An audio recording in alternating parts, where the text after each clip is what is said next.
देखिए, एक्चुअली मैं आज इसलिए के आया हूँ कि सरकार ने जिस तरह से सिलेबस जारी किया और सिलेबस में भी हिंदी, इंग्लिश 100 नंबर का और 150 नंबर में आपके अपने सब्जेक्ट 100 नंबर के और 50 नंबर में total GK, GS, reasoning, math, ये सारी चीज़ें। इस बात को समझिएगा, इस नेक्सस को समझिएगा। बिहार सरकार का ये नेक्सस, मैं इसलिए बोल रहा हूँ नेक्सस, बिहार सरकार की पूर्णतः इस रणनीति को समझिएगा कि आखिर सातवां चरण अभ्यर्थियों के साथ ये सारा ट्रैप प्लान क्यों किया। सातवां चरण अभ्यर्थियों के साथ इसने इतना बड़ा धोखा क्यों दिया।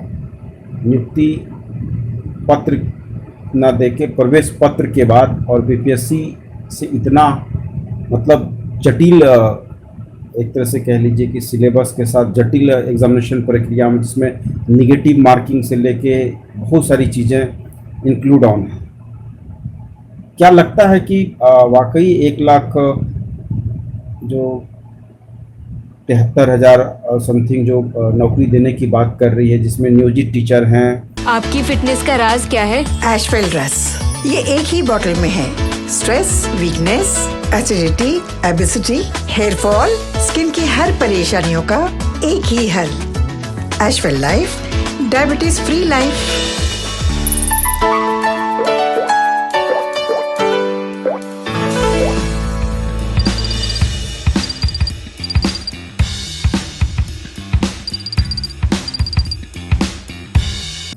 सातवां चरण के जो भी अभ्यर्थी हैं वो सब हैं, क्या वो वाकई उस नौकरी में जा पाएंगे? इस बात को समझिएगा, वाकई में इस बात को समझिए। इसके बाद ये कहेंगे कि हम फिर एक इंटरव्यू भी लेंगे, हो न हो ऐसा ये कर दें। इस बात को समझिए, सरकार आप लोगों को, हम लोगों को नौकरी देने नहीं जा रही है। वो सिर्फ और सिर्फ इस बहाली से हम लोग को बाहर करने जा रही है। अब तक के पारी में बहाली के दिशा में नौकरी हम लोगों के हाथ में थी। सातवां चरण में जब तक हम लोग थे, चाहे कोई भी, यहाँ पे हम विवाद नहीं कहेंगे, चाहे वो क्वालिफाइड टीम के साथी हों, चाहे वो मेरिट टीम के साथी हों, चाहे वो सीटेड टीम के साथी रहे हों या बीटेड टीम के साथी रहे, हम लोग आपस में एक दूसरे से लड़ते रहे, जिसका फ़ायदा और सरकार पे हम लोग टारगेट भी करते रहे। इसका खामियाजा सरकार हम लोगों के साथ इस तरीके से कर रही है। इस बात को समझिए, इस पूरे चाल और चरित्र को समझिए। सरकार नौकरी देने नहीं जा रही है मेरे भाई। और आप लोग अगर अभी तक घर में बैठे हुए इस उम्मीद के साथ और सिलेबस को आधार बनाकर आप सोच रहे हैं कि हम तैयारी कर रहे हैं, तो इस बात को समझिए, सरकार आपके साथ गेम पे गेम करने जा रही है। हम और हमारी टीम केस फाइल करने जा रहे हैं। केस फाइल का ड्राफ्ट के दिशा में हम लोग बढ़ चुके हैं। हमने बोला था कि केस हम लोग करेंगे और केस हम निश्चित तौर पे हाई कोर्ट करेंगे। और हाई कोर्ट के बाद अगर यहाँ हमें डबल बेंच में हार का भी सामना करना पड़ा, पहले तो अभी तक जो बात निकल के आई, हम लोग जीतेंगे और निश्चित तौर पे जीतेंगे। क्योंकि एस्टेट 19 के साथ जिस तरह से इन्होंने धोखा दिया है, जिस तरह से इन्होंने पीठ में खंजर मारा है, जिस तरह से इन्होंने 12 मार्च के रिजल्ट के बाद जिस तरह से इन्होंने बोला था सबकी नौकरी पक्की, तो फिर इन्होंने कच्ची किया और 21 जून को इन्होंने वो साथियों के साथ भी कच्ची करके इन्होंने आपस में लड़ाने का काम किया। और आज उसी का परिणाम है कि आज हम लोग को फिर बीपीएससी के माध्यम से एक नया एग्जाम पैटर्न के प्रक्रिया में धकेल दिया। तो इस बात को समझिए, केस हम करने जा रहे हैं, केस की दिशा में हम बढ़ चुके हैं। और 3 दिन आप लोग के पास टाइम है, सोमवार, मंगल, बुध। पिटिशनर जो बनना चाहते हैं वो हम पटना हाई कोर्ट पे आपको हम मिलेंगे। हम ये स्थल पटना जाने के बाद हम निर्धारित कर देंगे। आप लोग जो भी साथी हैं, ज़्यादा से ज़्यादा हम चाहेंगे कि पिटिशनर बने, हमारे हाथों को मजबूत करें, क्योंकि ये लड़ाई हमको लड़नी है मेरे भाई। मैं अक्सर अपने चैनल पे या अक्सर मीडिया हाउसेस में जाके मैं बोला करता था, ये लड़ाई बहुत बड़ी है और इस नियमावली को हमको किसी भी तरह से स्टे लगाना है। और सिलेबस का जहाँ तक बात है, इस गवर्नमेंट पे एकदम भरोसा मत कीजिए मेरे भाई। और एक बात और भी मैं कहना चाहूँगा, कुछ लोग हो सकते हैं कि मेरे इस जो ये मैं केस के लेके आ रहा हूँ किसी को तकलीफ होगा, लेकिन मैं बता दूं मेरे भाई, मेरे हक और अधिकार का हनन हुआ है स्टेट 19 में, तो इस हक और अधिकार के लिए मैं लड़ाई लड़ूंगा। अगर आपको लगता है कि ये नियमावली वाकई सही है तो आप भी कोर्ट की ओर मूव कर सकते हैं। और अगर आपको लगता है कि बीपीएससी से हमको कोई दिक्कत नहीं, लेकिन हमको लगता है कि इस नियमावली को लाया गया है पूरे अभ्यर्थियों को छांटने के लिए। पूरे 12 मार्च हो या 21 जून के जो भी स्टेट 19 अभ्यर्थी उनको पूरी तरह से बाहर करने का एक क्राइटेरिया है, और ये सरकार नौकरी नहीं देने जाने वाली है। इस बात को समझ लीजिए आप लोग। तो इस बात को समझिए, सरकार का पूरा रणनीति को समझिए, और जो भी इन्होंने बदला निकाला है वो शिक्षक अभ्यर्थियों के साथ निकाला है।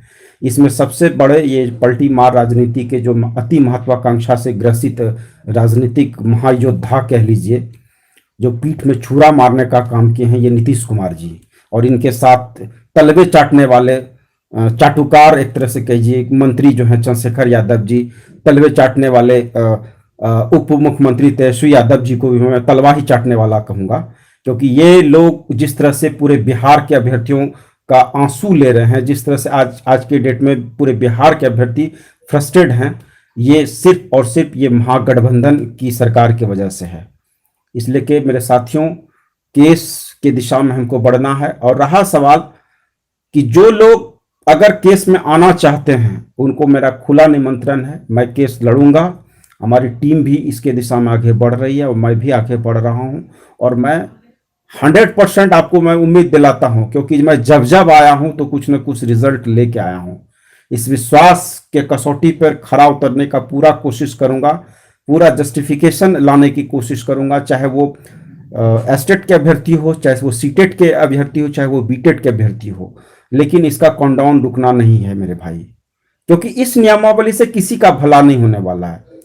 सबको पूरी तरह से बाहर करने का योजना है, इस बात को समझ लीजिए। कल प्रेस कॉन्फ्रेंस करने वाले हैं बीपीएससी के चेयरमैन अतुल प्रसाद जी, उनका प्रेस कॉन्फ्रेंस में बहुत सारा इरर आपको देखने के लिए मिलेगा। और अभी तक जितने भी यूट्यूब में बड़े बड़े एकेडमी पढ़ाने वाले हैं, वो उनका यूट्यूब पे आप जाके देखिए, वो कह रहे हैं कि ये सिलेबस यूपीएससी से भी ऊपर लेवल का है। इस बात को समझिए, ये शिक्षक बहाली का नहीं। इसलिए सारा बदला नीतीश कुमार जी ने 7वां चरण अभ्यर्थियों से लिया है, इसलिए के लिया है कि उनको लगता था कि ये 7वां चरण में वो अभ्यर्थी थे जो अभ्यर्थी अपनी आवाज को बुलंदी के साथ रखते थे, पूरी समर्पण के साथ रखते थे, पूरी ताकत के साथ रखते थे, चाहे वो कोई भी खेमे का अभ्यर्थी हो, चाहे वो सीटेट के साथी हमारे रहे हो या बीटेट के साथी रहे हो, चाहे वो एस्टेट के मेरिट के हमारे साथी रहे हो या क्वालिफाइड के जो साथी रहे हो, सबने बहुत तरीके से आवाज उठाया। और इसी का बदला वो नीतीश कुमार जी इस एस्टेट हो या सीटेट हो, बीटेट हो, 7वां या शिक्षक नियोजित हो, सबको ये नियमावली थोप के किया है। तो इसका बदला हम लोग 23-24 के इलेक्शन में, लोकसभा के इलेक्शन में इसको पूर्णतः बिहार के राजनीति से बाहर करना है, सेंट्रल की राजनीति से इनको बाहर करना है। इस बात को प्रण ले लीजिए मेरे भाइयों, और ये लड़ाई को हम लोग छोड़ने वाले नहीं हैं। मैं केस डबल बेंच में करने जा रहा हूं, केस के दिशा में हम लोग बढ़ चुके हैं, ड्राफ्टिंग हमारा तैयार हो रहा है। कल मैं आ रहा हूं और मैं फाइनली एक बड़ा अमाउंट मैं अपने तरफ से पेड करने वाला हूं, और इस केस को मैं लड़ूंगा, चाहे वो लाख रुपया खर्च हो जाए मेरा पर्सनली, मैं तक भी खर्च करूंगा। 2 लाख भी अगर मुझे खर्च करना पड़ेगा तो मैं खर्च करूंगा, लेकिन मैं पीछे हटने वाला नहीं हूं मेरे भाई, इस बात को याद रखना। क्योंकि इस नीतीश सरकार ने जिस तरह से धोखा दिया है, जिस तरह से सारे अभ्यर्थियों को खून के आंसू रुलाए, इनका एक एक हिसाब होगा मेरे साथियों, आप पूरी संवैधानिक दायरे में होगा। और अगर आप लोग का जन समर्थन रहा कि आंदोलन करना पड़े, तो अगर आप लोग आना पटना की धरती में, तो मैं आपके आवाज का धार बनूंगा, आपके साथ कदम से कदम मिलाकर बढ़ूंगा साथियों। इसलिए इस बात को याद रखिएगा मेरे साथियों, जो लोग पटना आना चाह रहे हैं पिटिशनर बनने के लिए, उनको मैं कहना चाहूंगा आधार कार्ड और एडमिट कार्ड स्टेट 19 का, 12 मार्च का मार्कशीट, और उसके बाद 21 जून का अगर मार्कशीट है तो ये तीनों, और ये आधार कार्ड, ये चारों डॉक्यूमेंट्स के साथ वकालतनामा पे साइन करना है उनको। पटना उनको आना होगा। पटना में मैं आपको 3 दिन कंटिन्यूस मिलूंगा, ऐसे 1 सप्ताह तक अभी मैं कंटिन्यूस बना रहूंगा पटना के अंदर में। और मैं आपको पटना हाईकोर्ट गेट नंबर 2 के पास ही नज़र आऊँगा। आप मुझे कॉल कर सकते हैं। कल से हम एक्टिव ऑन हैं और पूरा विश्वास ही नहीं, पूरा यकीन है कि इस नियमावली को मैं स्टे लगा के रहूँगा। इस नियमावली को हमको किसी भी कीमत पे रोकना है, क्योंकि सरकार ने जिस तरह से हम लोग के साथ धोखा दिया है, जिस तरह से स्टेट 19 को धोखा दिया है, जिस तरह से हमारे सीटेट बीटेट के साथियों के साथ धोखा दिया है, जिस तरह से 6 to 8 में इन्होंने रिक्ति को शून्य किया है, इसका भी बदला हमको लेना है। और एक बात याद रखिएगा, घर में बैठने से, घर में सोचने से, इससे अच्छा है कि फील्ड में उतरिए, मैदान में उतरिए, क्योंकि आने वाले पीढ़ी में ये सवाल ना कर सके कि जब आपका हक और अधिकार मारा जा रहा था तो घर में बैठ के आप रो रहे थे। इस बात को समझिए मेरे साथियों, इसलिए कि अभी भी मौका है, वक्त है। आप लोग हमारी आवाज़ को बुलंद कीजिए और हमारा साथ दीजिए, क्योंकि ये साथ देने का वक्त है।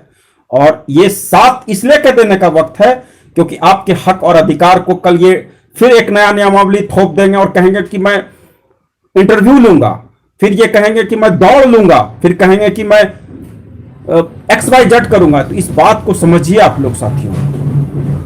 इन्हीं शब्दों के साथ मैं यहीं पे बात अपनी रुके जा रहा हूं।